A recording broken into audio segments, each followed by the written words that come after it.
What's going on, guys? Welcome to Looking Ahead to Beto Days. I am Chris. And I'm Ryan. And we have a brand new kind of thing we're starting here at Looking Ahead to Beto Days, and that is we're going to start having guest hosts that come on and they kind of hang out and talk about all. Yeah, I promise I can talk. It's okay. I suck real bad at it sometimes. I can recover. So we're starting this new initiative here, and we're going to go ahead and introduce our first guest host. We have brought on Charlie Hodges. How are you doing, Charlie? I am doing fantastic. How are you guys doing? Doing excellent. Just fine. So, Charlie, if tell us a don't... little bit about yourself. I'm an Iowan. Be kind. Promises are not my fault. I promise you. No, I got fairly heavily involved volunteering for Beto's campaign here in Iowa, and then I actually threw my hat in the ring and ran in the primary for the Iowa State Senate in District 20. I have since withdrawn just because the support for my primary opponent is really solid. I just wasn't making any headway with people, and I have a lot of other things that I can be doing, other candidates I can be pushing, and just many other things that I can be doing rather than kind of beating my head against the wall. So that chapter has ended, but definitely keeping up with my activism to make sure that we have the blue wave in 2020. So Charlie, if Absolutely. people don't remember, is on our steak fry episode. He came on and talked to us about caucusing. He's also he undersells some of his what he did with the for Beto. He's actually one of the original Beto Road Warriors. He is out there constantly doing a lot of good work for a lot of different causes. So, in typical Iowa fashion, he undersells himself, but don't let him sell himself short. He's a good guy. A lot of people in the Beto universe know him and know him well. And thanks so much for coming on, Charlie. Really appreciate it. Yeah, absolutely. Thanks for hanging out. I kind of like this idea. This whole guest host thing. Let's get right into it. So, you're from Iowa. Yeah, you Speak guys, to us about Iowa. Speak to us, so Charlie. you guys probably don't want to talk about the caucus, do you? Not at all. Well, let me ask you this, because we talked about the caucus process beforehand. Who did you end up caucusing for, actually? I actually served as a precinct captain for Joe Biden. So what does that mean, you're a precinct captain for that? What it essentially means is that I worked with the campaign, and we actually had several of them in precinct captains in our particular precinct. But essentially, what the precinct captain does is when people come in after they register, it's kind of cat herding. You make sure that you have all of your people kind of gathered in one place, so that when you start tabulating the results in the first round, that you have your people where you can easily access them so they don't wander off, and then from there if they're undecided voters, you go talk to the undecided voters, kind of see where they're at, see if they'd be interested in joining up with your candidate. You're responsible for the vote tabulation within your group, and getting all of those recorded, and so basically you're just kind of like the mini manager for your campaign at that particular precinct. So I was watching a little bit on CNN, and they set up on. Now I'll admit I turned off pretty early in the evening. Once I didn't really watch to the end, but they were showing big college campuses, and they were in big gymnasiums. It looks like just, basically they were counting rows of bleachers. What was your particular precinct like? Where was it held, and what was the room and environment like there?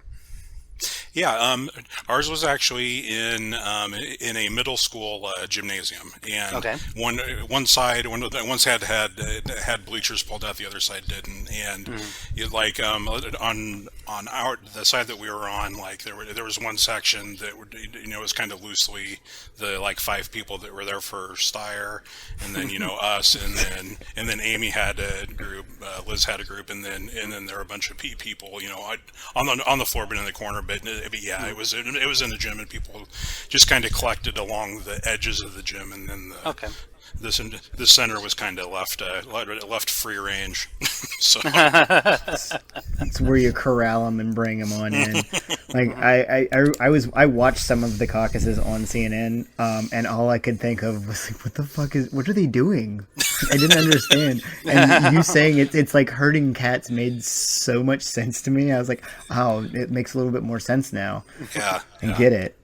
Yeah, and all I could, and this is just me being an idiot, all I could think of, if they can do it this way, why don't we just, LARP the whole thing? For those of you who don't know what LARPing is, live action role playing.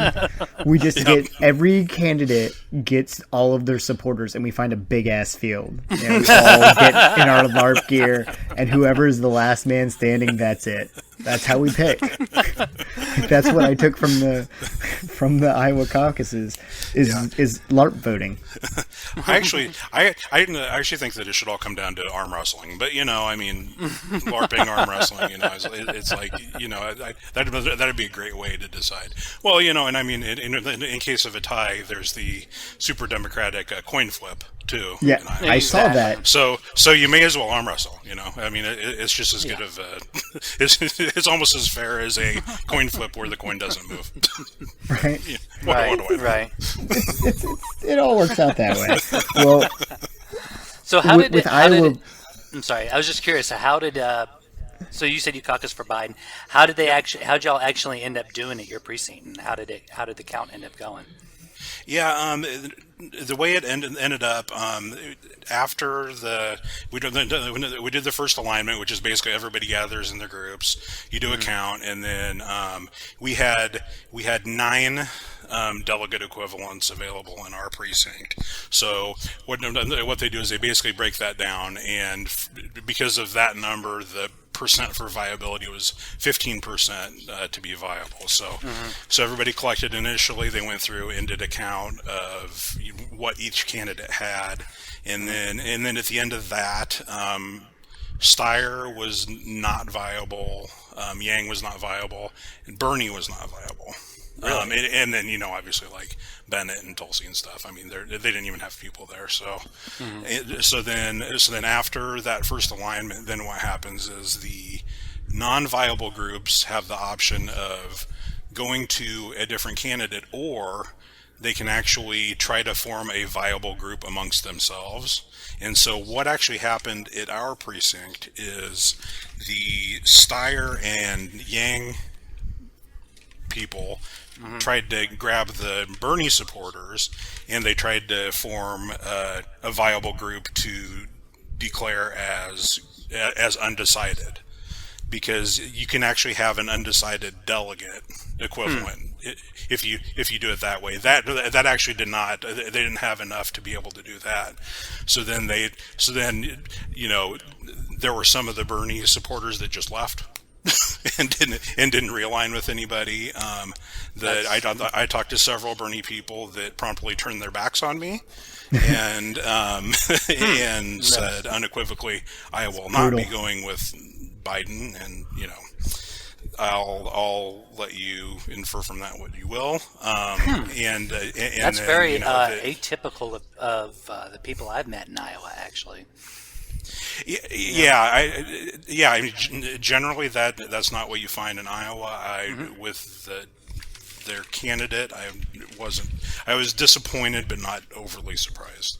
But then since they couldn't form an actual viable group, they either left and didn't declare with anybody, or they went off to whatever other group. We actually were able to get 4 or 5 Steyer people to come over to Joe, and then anyway, after everybody did the thing of talking to people, seeing if they'd be interested in coming to their candidate, then everybody gathered back up. They did a realignment count. And then from that, they determined how many delegate equivalents it would be broken down into. So, end of the day, in my precinct, Pete got 3, Joe got 2, Amy got 2, and Liz got 2. Okay. So it is so complicated. It was actually broken. It broken down. Pretty equitably among the 3, but yeah, I mean, each of the precincts is definitely its own animal. Like in our precinct, I mean, there's always a certain level of chaos just because of what it is with the caucus. But for a caucus, I felt like our precinct was really well organized.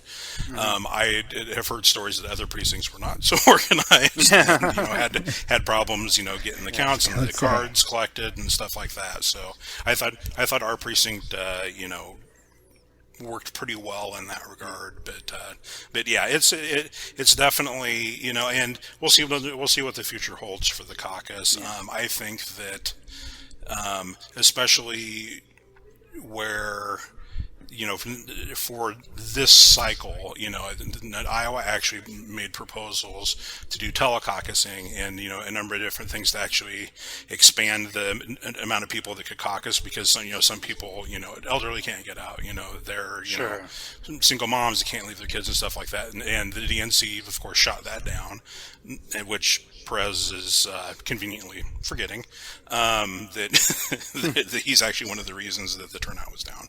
But that would have fixed a lot of issues. Like one of the arguments against the caucus is voter suppression, and being able to telecommute to do that would fix that problem. Yep. And because Iowa had, they had a proposal in place, had everything ready to go for it, and the DNC shot it down. So the DNC, who is not really, they're letting Iowa take the brunt of all of the blame, is just as guilty here. And and you guys today, you're the head of the Iowa DNC resigned, but Perez is still got his job. Yeah, exactly. They real dropped the ball there. And and something, because there have been some things that have been pretty frustrating, like the fact that Perez came out with on social media, talking about what a disgrace it is and everything, and then we immediately have to recanvass and blah blah blah, and of course he didn't actually tell the IDP before he did that, and I saw that, and he also had kind of conveniently forgot to mention that the DNC had actually been running the show since the first night, so it's kind of par for the course with him. So, but yeah, it's too bad that the Price kind of had to take the fall for it. But I'm not terribly surprised that he resigned, just because it's going to be it's just one of those things where everything went horribly wrong, and just to kind of move forward, it's one of those things that just kind of starting with a fresh face of leadership might not be a terrible idea. Speaking of moving forward, though, there just seems to be a lot of talk about, this is the end of caucusing, this is the end of Iowa, Iowa shouldn't be first anymore. It was because there was already an argument about it being tenuous at best, it being the first state. What would you think about that? Because you're from Iowa. You know how important it is, politics like that is to people in Iowa. What's your feeling on that? Yeah, and there are a lot of people in Iowa that that are really devoted to the caucus process, just because, and the caucus definitely kind of harkens back to a former time, because it's kind of like a community of neighbors, coming together and talking about who they think is the best person to be president of the country. But I think that I just think that in 2020. the fact that we're still caucusing, to me, I just think that, it's hard for people with, lifestyles today to devote the time to it. I just with how messy this time has been and everything, I'd be pretty surprised if we were still caucusing in 24. To be honest, as far as the first in nation status, that's a really deep topic that we could probably do a whole show on. But honestly, but it's like Iowa's vastly white. I totally get that. If Iowa's not first in the nation going forward, I would understand it. The argument that I have in favor of Iowa, being one of the first states, is it's not our demographic so much as kind of what campaigning in Iowa allows us to do as far as vetting candidates. Because to win in Iowa, you really do have to go out and meet the voters, everywhere. You have to be able to establish, some sort of a rapport with actual one-on-one voters, and as we saw by the fact that Steyer just threw millions and millions and millions of dollars into advertising and didn't do jack here. It's like you can't just throw money at it and be able to win in Iowa. It's like you really do have to have a good campaign structure. You have to have a good ground game.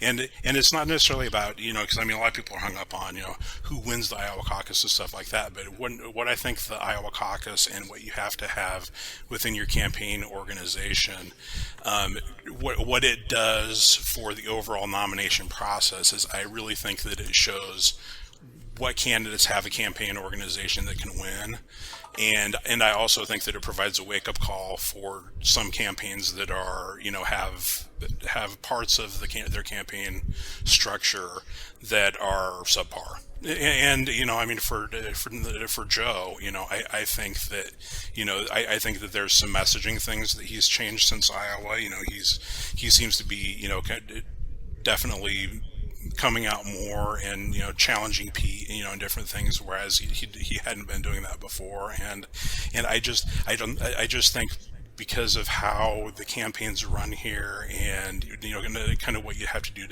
to win or compete well here, I definitely think that it's kind of a unique thing that really does prepare for down the road. I've never been one of these one of the people that are like oh, you have to win Iowa or whatever. I think it's more that it really provides a good vetting opportunity up close with the candidates, and it can really show some flaws in a campaign that's not being run well. It's like almost like a dry run for the rest of the country. You can kind of make the adjustments if you do well enough. Yeah, not so much like an end all be all. Because right after Iowa, they have New Hampshire. New Hampshire went yesterday. Today's Wednesday. Yep. This is going to release on a Friday, so today is Wednesday is when we're recording, just for our listeners. We had New Hampshire last night, and the top three out of that were Bernie, Pete, and Klobuchar. Mm-hmm. And I don't know where the delegates are right now. You said that there were some. Iowa's not done yet. That's while Iowa's still figuring that out. They went. I say that in the most loving of terms. Oh no! It's past ridiculous at this point. But it makes sense. I'd be upset too, especially if I put a lot of time into it, and I know you guys did, and everybody came out to Iowa. And after Beto had dropped out, I still don't have a candidate that I've completely got thrown my hat in the ring with, which gives me a bit of a unique position because I'm kind of curious about how you guys feel about Biden's campaign with the showing in Iowa, the showing in New Hampshire, and then him going to South Carolina before it even ended. Where do you guys stand on that? I'm just out of curiosity. Well, I think, first of all, if there's a candidate that you really want to fail, let me know and I will support them. because so far I've gone from Beto to Kamala, almost to Corey, then he dropped out, and then I went to Joe, and Joe has started out of the gates with a 4th and 5th place finish. So, since I'm the jinx of the presidential election, if there's someone you really don't want, tell me, and I will put out a sign and buy a shirt, and then they'll tank. It'll be perfect. Yeah. So Charlie's now a Pete supporter. Honestly, I think where Joe right now is at is very predictable. If 6 months ago you would have asked me, I would have told you, well, Sanders wins Iowa and Sanders wins New Hampshire because the Democrats who are in Iowa tend to be more progressive, in larger numbers, and the same thing in New Hampshire. The Democrats that are there tend to be more progressive, but his core and his base doesn't exist until the Carolina, Nevada, Super Tuesday. It's always been about that. So if I was Joe, I would think I would take the learning opportunities like you said, Charlie, and adjust what you need to adjust, but I don't hit the panic button until South Carolina. If he comes out of South Carolina with no delegates, then I start hitting the panic button.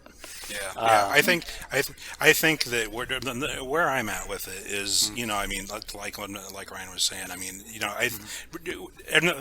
everybody knew that Bernie was going to be strong in Iowa and New Hampshire, and the thing about it is that my perspective on Bernie is he has a ceiling, I think, and he has super strong supporters that are going to be that are going to stick with him the whole time. But he 25 to 30% is kind of where he's at. Well, the thing about it is the rest of the the moderates and the other candidates are so split up that right now that 25 to 30% is getting him wins.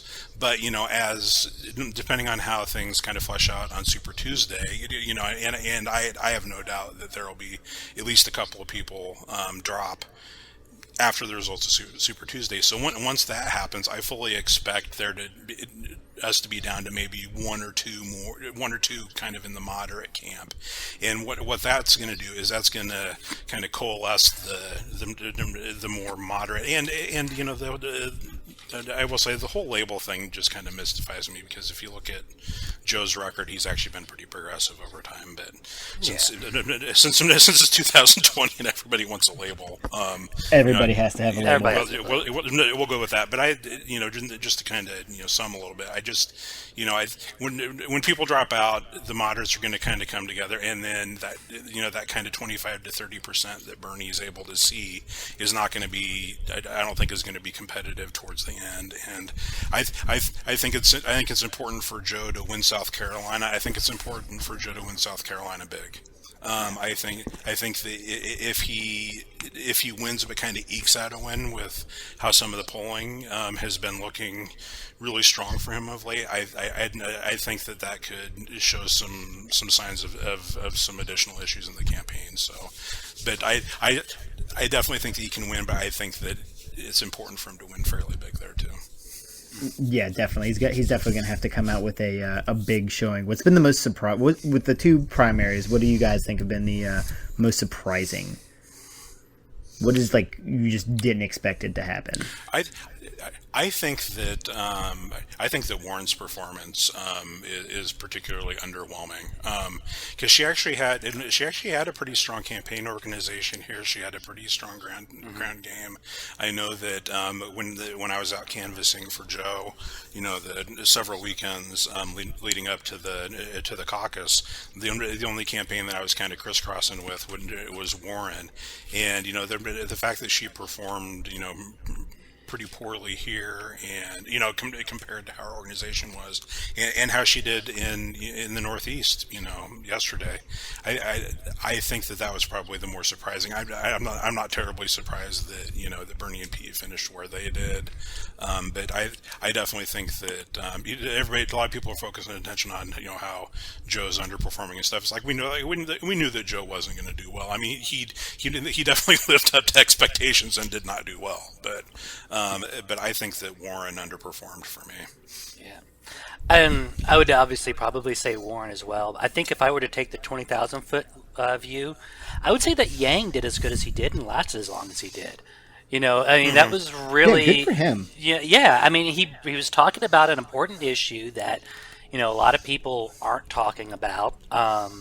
He brought up an important part of universal basic income, which is a relatively progressive idea that just hasn't been mainstream before. He brought a lot of new people into the political process, people who normally wouldn't participate in the process. So yeah, usually these fringe candidates, they flame out. They don't really make it to 7 debate stages and surpass, sitting senators and, congressmen and other heads of state. And yet he managed to do it. So, good for him, I guess. So yeah, Yang surprised. Absolutely. Yeah, and I was sad to see Yang go. I'm not gonna lie. I thought he brought something kind of extra. I was surprised by Klobuchar, just because you hadn't really heard much about her, and then Iowa happens, and like everybody's like, "Holy shit, she's still here!" And then she has a good showing at the debate, and then she did well in New Hampshire. I'm not sure how much sustainability that there is to it, but right now, I think if I was going to volunteer for anybody, it might be Klobuchar. Honestly, speaking, before Beto came in, I was seriously looking at her campaign. Like, I was impressed with some of the stuff I saw, and I think she's decently strong. But we're gonna have to run somebody. We're gonna have to, and everybody's vote blue no matter who. We've got to beat Trump, and that's like the key here, because they are fucking shit up like every single day. Right. Mm-hmm. It's mind-boggling. So since we had our last show, the impeachment has ended. It ended exactly like we thought it would. I thought they would. I thought they would have called witnesses. I honestly thought we might have gotten witnesses out of this. So I was a little surprised we didn't get witnesses. I know they don't have a bottom anymore. Like, there is no bottom. Like, they plowed right on fucking through the grimy shit and just kept going. But I will say the one interesting thing about the whole impeachment is that the leader of the Republican Party in 2012 stood up there and voted to remove Donald Trump.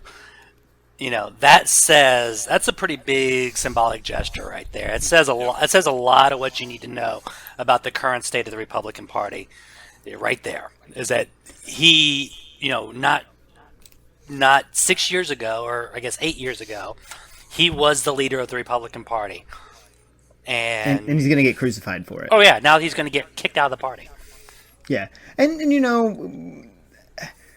the way I feel about it, like he did his job, and Demarcus has been on the show, and he made a pretty good point about all this. Like, yeah, it shouldn't be that way though. Like, we shouldn't be looking for like the one guy. It should be all of them. Like, Susan Collins came out and said, "Well, we just hope he learns his lesson." Well, he fucking didn't, because now we have he did not. He's like, you know what? Since we're going off the cliff, I'm going to step on the pedal now. Let's take this motherfucker to the sun. Let's go. Right? Let's burn it all down. If we're going to go down, we're going down Thelma and Louise style. It's like right in the goddamn bomb. Like, this dude, he fired Lieutenant Colonel Vindman and his brother, who had nothing to do with it. Right? Like, he made the play to start picking off his political enemies. He started with Romney, went through all of them, and then the Roger Stone came up, and this is the most mind-boggling shit I've ever. Like, I've been listening to lawyers and shit talk about this, and they really can't, because it blows their minds too. Like, I don't know how much have you guys paid attention to this at all? I've seen more on it today. I mean, honestly, at this point, there's not a lot that surprises me, but yeah, but yeah, it's just there's just a pervasive lack of respect for the rule of law. Yeah. Expect a pardon from Manafort pretty soon here. Yeah. Oh, absolutely. They're all coming. And the thing, and just to catch our listeners up, for those of you who don't know who Roger Stone is, he's a dildo dressed like a Batman villain.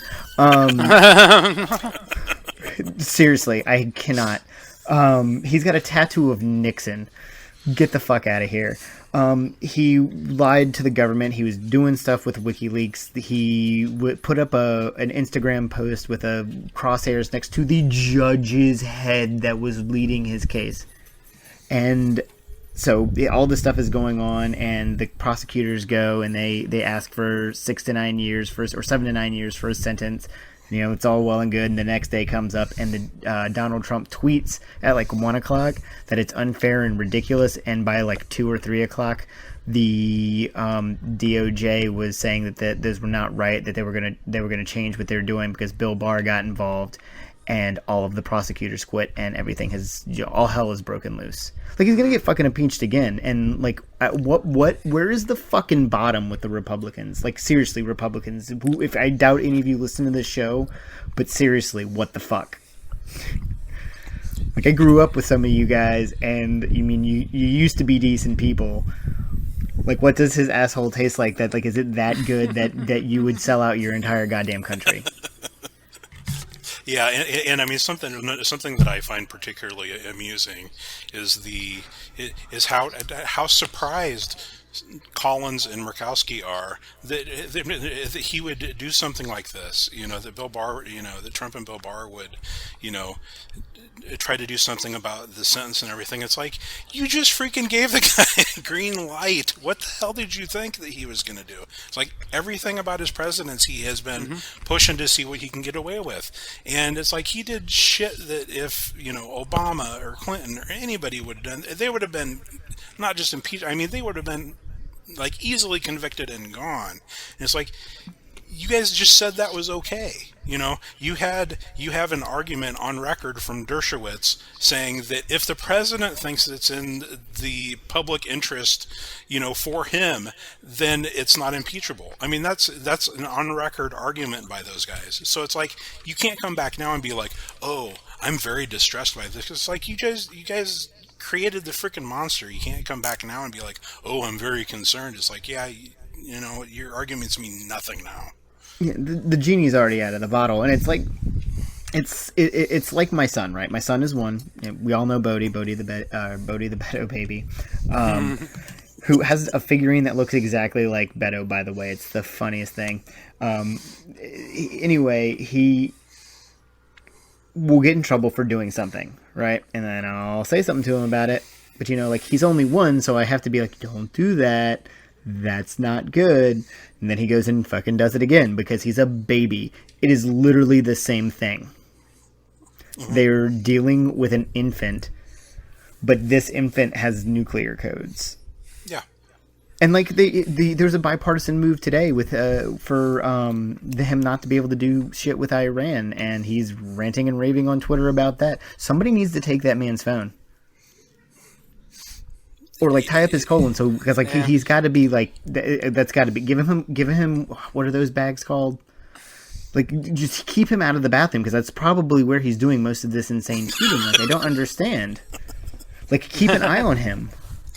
Yeah, well, we've heard that at least for a couple hours a day, it's when he's getting that really well blended, you know, fake tan applied when he's doing his tweeting. So, but whatever monster did the Mrs. Doubtfire picture is fuck. I shout out to you.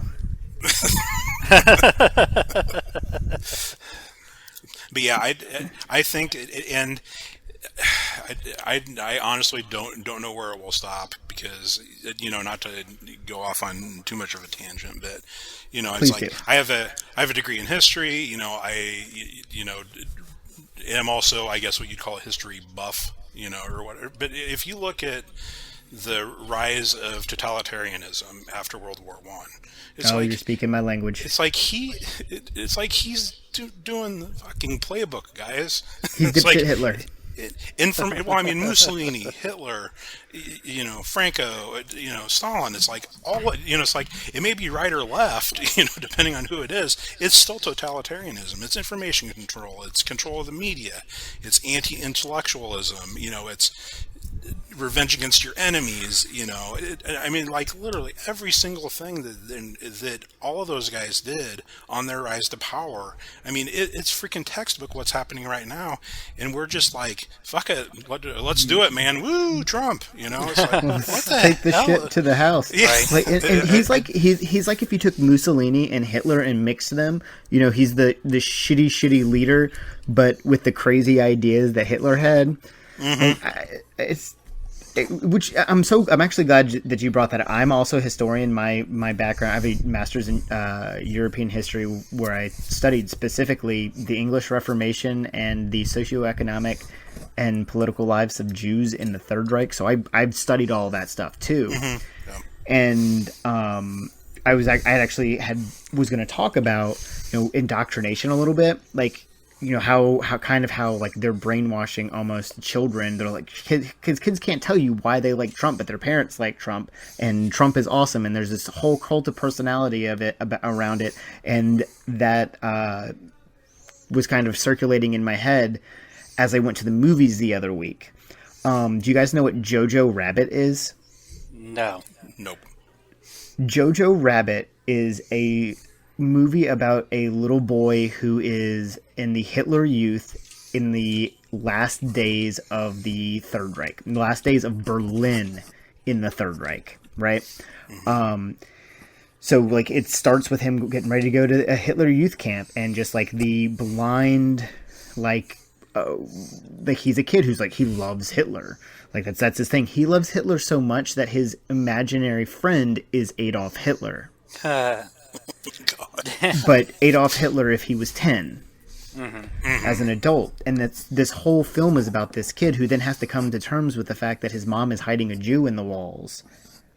And I bring this up, and I was going to talk about the Oscars as a whole, but I actually kind of want to specifically stick with Jojo Rabbit. It did win Best Adapted Screenplay. The movie's wonderful. Charlie is a historian, and given what we're talking about, you should absolutely see it, because it is the most historically accurate satire I have ever seen. Like, down to the medals that they wore and stuff. But it was a good diatribe about what's happening in this country today. Is this blind... these kids in the country that have these diehard Trump supporter parents or white supremacist parents that are putting this shit in their kids' heads, like, that's where they're getting it from. So when they see something different and they see those people and they can't make the connection of like, why, I don't understand, why is this bad? Or why are these people wrong? We're now starting to get rid of that. I mean, like, it's blind fanaticism. Well, absolutely. Well, it's been that way for a while. I mean, the Republicans have always been very militant about their people who they. I mean, shit. Reagan was a cult of personality. If you remember back, I don't know if you're old enough to really remember how much you remember about Reagan, but I was born in 1985. Well, literally the last day. I mean, this guy got caught selling drugs to Iranians in order to fund, in order to fund paramilitary guys, and just scandals like that would just roll off of him left and right. It's unfortunately nothing new. I'd like to say that this is a unique time in American politics, but I mean, history. It's more dangerous. It's unfortunately it's a more dangerous time. History though. It's we've seen people like this before in American history. It's usually never turned out good for us. No, it doesn't. Someone usually ends up screwed, and there's a revolution, and it just never ends up working out good for Trump in the end. So I mean, eventually it's all gonna come crashing down, and it's funny that you bring up republicanism and that kind of idea, because I think that's why I connected with this movie so much. Other than like that's what I specifically studied. So like me, my wife, and our friend who are there are all historians. We're all dying laughing at a lot of the stuff that's going on. Like there's a scene where they're all just saying "Hail Hitler" because in Germany you had to, if somebody said "Hail Hitler," it was illegal to not say it back. And like laughing at things like the only people left in Berlin to defend the city were small children and old people, because that's actually what happened.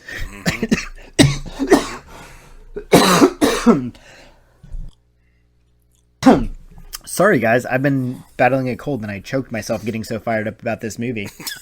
And I'm out of water. But I kind of connected with that because I grew up in a Republican household.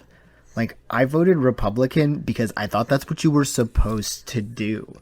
Like, it's a real thing. Like, this kind of brainwashing, while yes, this movie is satire and it's funny in the sense that, you know, it's a real thing and it should be taken seriously. Like, people were kind of criticizing it because, you know, he has an imaginary friend that's Hitler and it kind of makes the Third Reich funny, but that's the fucking point. Yeah. That's why it's called satire. It's why it's called satire, Yeah. Especially with the times now. A movie like it's pretty important. And like I said, I would suggest all of you fucking go watch that movie. It's wonderful. It's my favorite one I watch all the Oscar Best Picture movies that are the ones that are nominated. Mm-hmm. Jojo Rabbit was the by far had in a way the best film, and I really liked Parasite. Parasite ended up winning Best Picture, but I really liked Jojo Rabbit.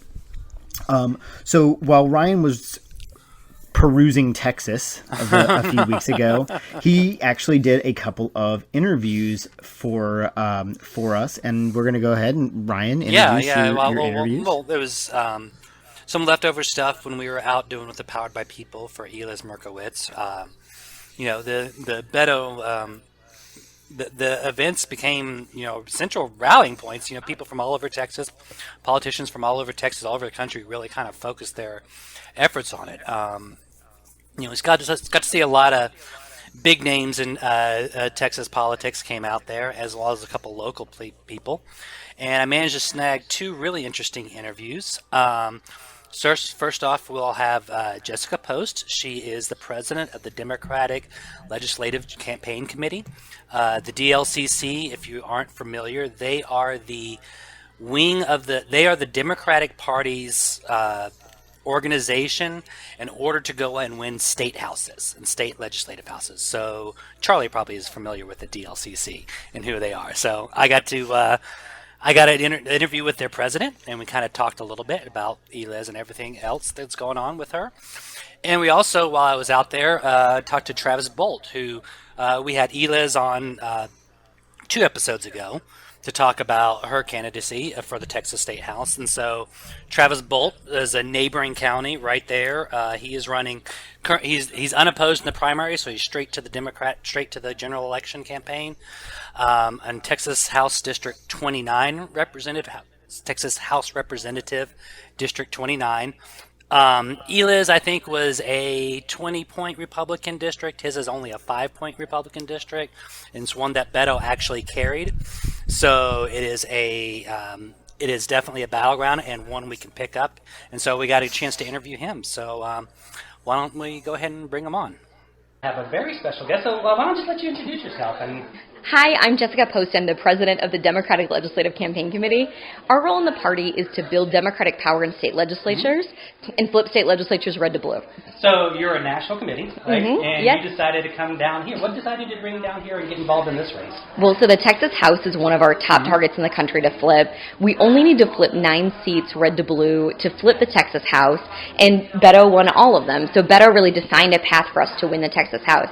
There's a special election. There was a vacancy, a Republican retirement, and Dr. Eliz Markowitz is an incredible candidate. We added her to our Spotlight Races page, and we're doing everything we can. We've made some significant contributions to Eliz's campaign and also the Texas House Democratic Campaign Committee, who's charged with flipping the Texas House. So we always work in partnership with people in the state to figure out how we can be supplemental with resources and door knocking. So I heard you mention just a second ago that Texas is now on the map for you. That's right, so yeah. Something we've been pushing for a lot here. Yes. What was the final emphasis to say, all right, Texas is a battleground? What was the tipping point, you think? Well, I think a few things. One, we saw this path defined by Beto's wins, and knowing that there was a clear path to flip the state house, that someone had run so strong statewide, and we were able to see that was a big part of it. The other thing is, with great candidates like Eliz, and I know there's a lot of primaries still resolving, we realized that there was a really good slate of candidates that could flip the Texas House. And we also, the DLCC will raise and spend $50 million this election cycle. And so we also realized that we had the resources to finally compete in Texas. And that was a big piece of the puzzle. Sure. So like when you get involved with ELIS or another thing, what kind of resources are you able to bring, and what do you do to help the campaign out? That's a great question. I mean, the first thing is financial resources. Okay. We've committed and spent more than $135,000 here in Texas with the HDCC and in this specific race. In addition to that, we have sent a staff member down to volunteer full-time and knock doors for ELIS. We've done a lot to highlight the race nationally. We've talked to a lot of our partner organizations about the viability of this race, how we win it, and we've really done everything we can to amplify our message.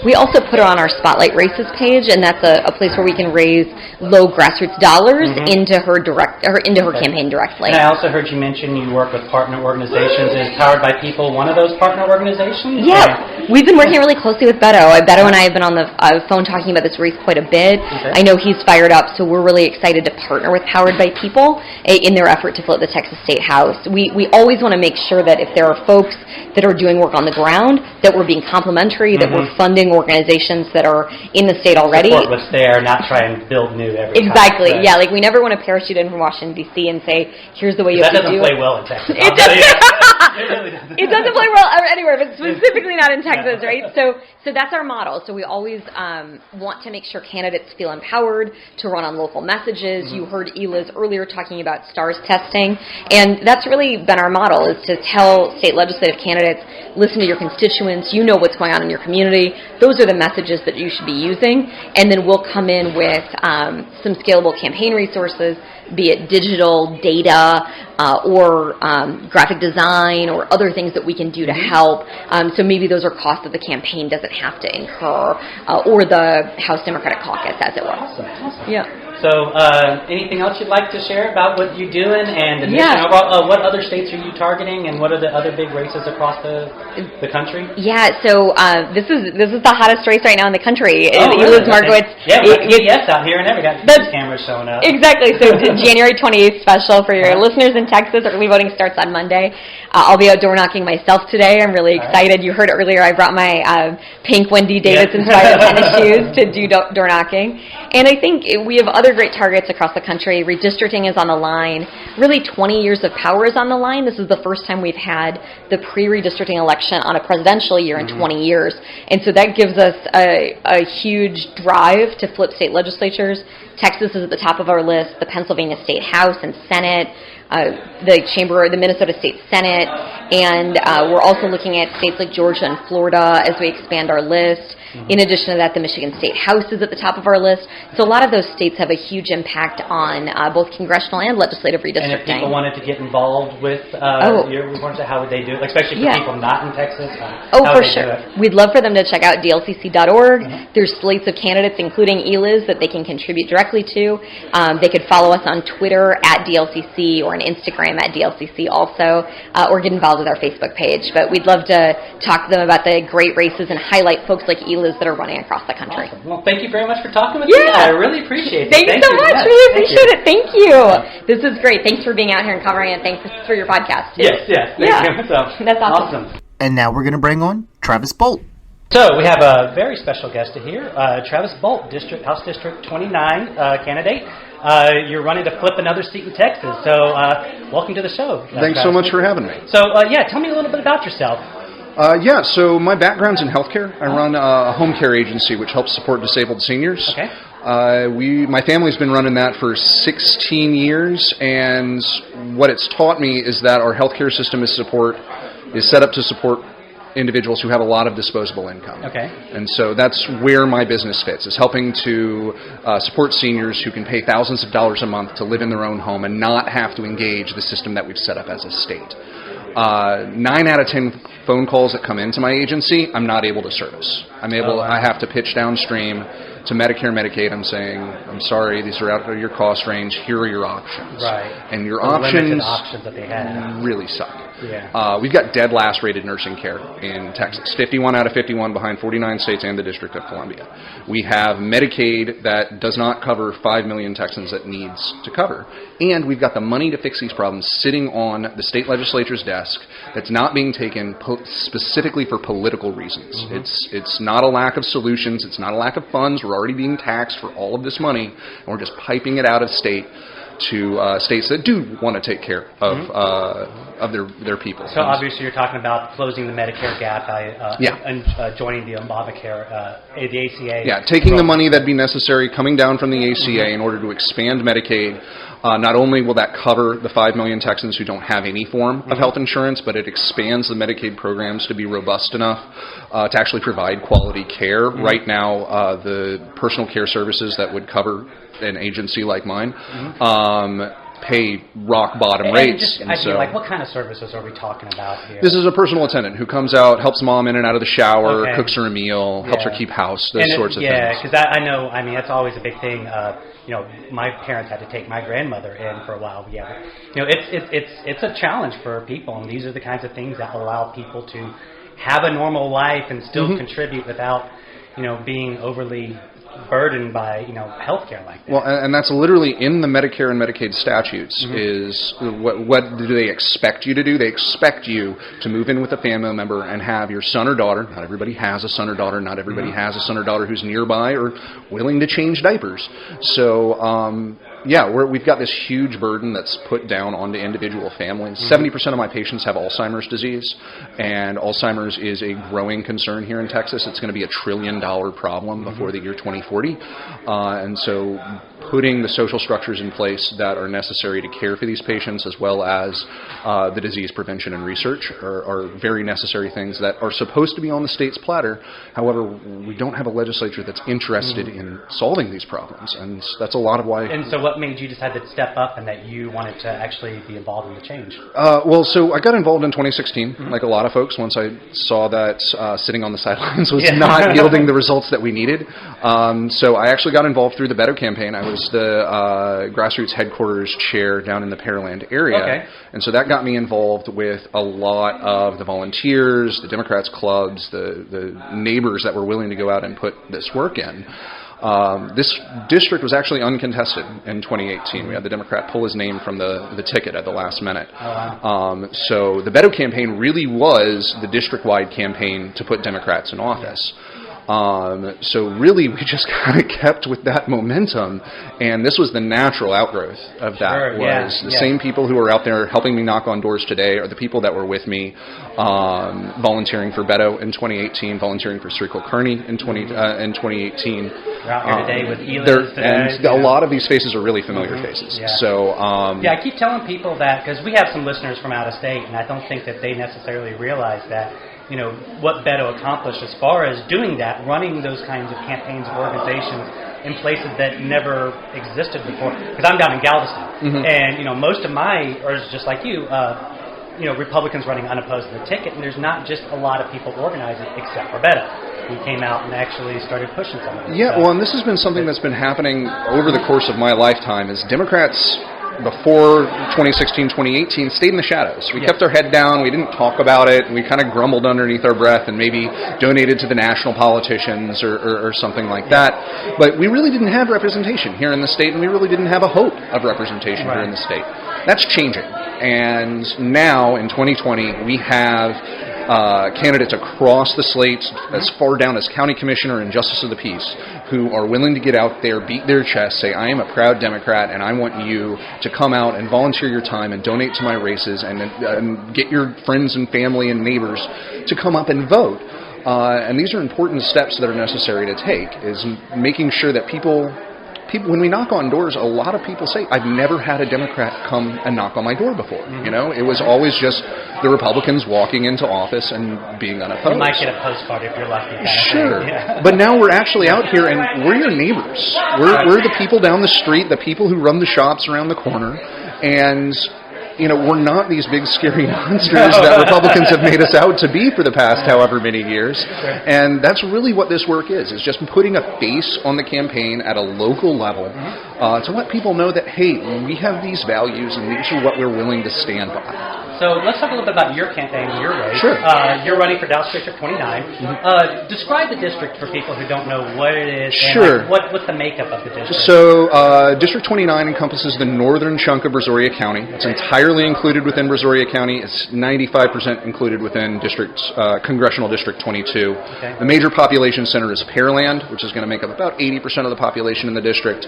Alvin and Manville across Highway 6 are also... So for people who aren't familiar, that's kind of like the southwest part from Houston out. Outside. It's actually like due south, 6 o'clock on the clock. Okay. If you're looking at almost straight south then. Yeah.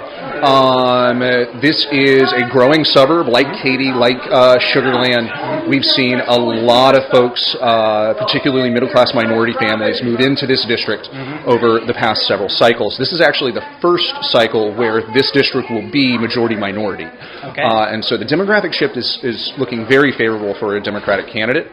In 2018, we, again, didn't field a Democratic candidate, but when you look at the top of the race tickets, when you look at the Beto Cruz race, this was within 4.5 points of turning the entire district for Beto. Pearland, that major... That's without somebody organizing locally. That's without somebody organizing locally. We had, again, the District 22 race was as close to like a local campaign, but only 20% of CD22 is in Brazoria County. So that was without having these local boots on the ground campaigns, and Pearland, that major population center, did vote for Beto, 52-48. So the demographics are shifting in our direction. The organizing is there, which, again, we basically had to create from the ground up in 2018. We don't have to do that now. We know what we're doing. We've got the software, we've got the infrastructure, we've got the training, and this is a district where the incumbent is not used to fighting for his seat. He's one of these Republicans that's willing to, or used to just walking into office. Sure. He doesn't have to campaign. He doesn't have to block walk, and he's... Shows up with a letter next to a name, and people vote for him. And so he's not really engaged on the grassroots level, and we are. And so that's really where we've got the ability to swing this. He's got a bunch of corporate money stacked up against me, but he doesn't have the volunteer power, and he doesn't have the ability to go out there and knock on the $50,000 that we're going to need to knock on in order to actually get this thing done. So you got a lot of doors to knock on. You got a lot of, even though it's a swinging state or a swinging district, it's still going to be an uphill battle. Oh, absolutely. That's just Texas. So how can people get involved with your campaign, and how can people come out and support you? Yeah, so the first step would be to go check out on my website. I'm at Travis4TX.com, TravisForTexas.com, and that's the handle on Twitter and Instagram and Facebook also. We host weekly block walks Saturday mornings. We host phone banks and bag stuffing initiatives Friday nights. We're heavily involved with the Young Democrats of Brazoria County, who are really the workhorses down here in our neck of the woods.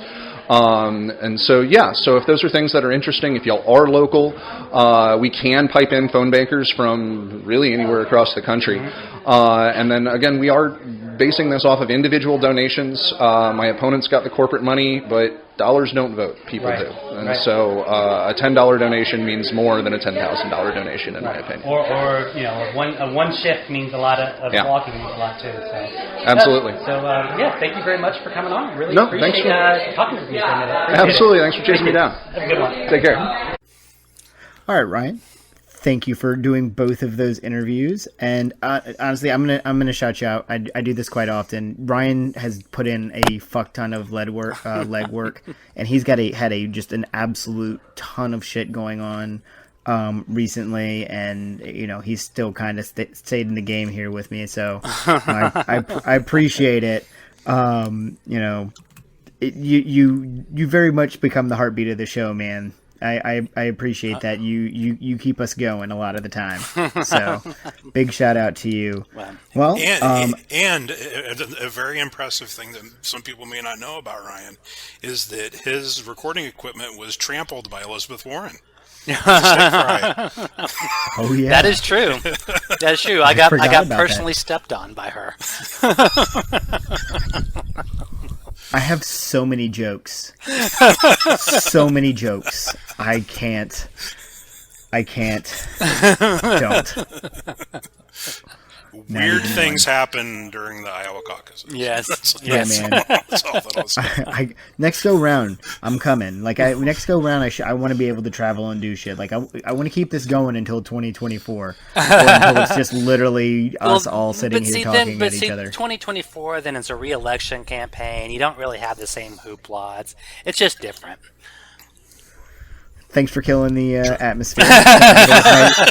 Hopes. I guess I gotta wait 8 years. Thanks, Ryan. Yeah, 8 years. There you go. Yeah. So, we still have a bunch of stuff that needs to be done. There's still a primary going on. So if you don't have a candidate, get out and register people to vote. There's all sorts of stuff you can do. I'm looking to drive people who can't get to drive themselves to the voting stations. I want to do that. So that's something I'm looking into. Donate to down ballot candidates. There's people running all over the country. Most importantly, the Democrats running for Senate. Fuck every member of the Senate that has an R next to their name. You sold out our country. Fuck all of you. I'm gonna make it my personal mission to help out all of these candidates to hopefully take your seats because you show a dereliction in duty and are unfit. So with that being said, guys, keep on volunteering, keep on donating, get out and, let your voices be heard, and let's keep on looking ahead to Beto days.